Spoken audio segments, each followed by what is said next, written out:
একটা যুগ ছিল মানুষ মিথ্যে কথা বলতো না, কারণ মানুষের বিশ্বাস ছিল মিথ্যে কথা বললে পাপ হবে, কারণ বাবা মা সন্তানকে এমনই শিক্ষা দিয়েছিলেন। আর আজকালকার যুগে মানুষ মিথ্যে কথাই বলে, সত্যি কথা বলে না, কারণ মানুষের এটা বিশ্বাস যে সত্যি কথা বললেই ক্ষতি হয়ে যাবে।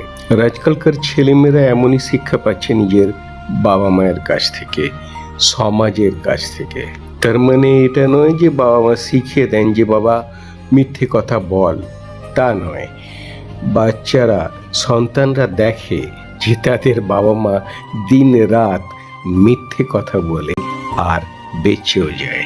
বিশেষ করে আজকালকার যুগে কেউ সৎ পথে চললে যে সমাজ তাকে গুরুত্ব দেয় না, এখনকার বাচ্চারাও সেটা বুঝতে পেরেছে। আজকের যুগে প্রত্যেকটা মানুষ দেখে যে ওর লাভ কি আছে। ওর যদি ওখানে লাভ থাকে তো সেই সত্যটাকে গ্রহণ করে, ওর যদি ওখানে লাভ থাকে সেই মিথ্যেটাকে গ্রহণ করে। আমার মনে হয় সমাজের আজকের এইটাই ট্রেন্ড।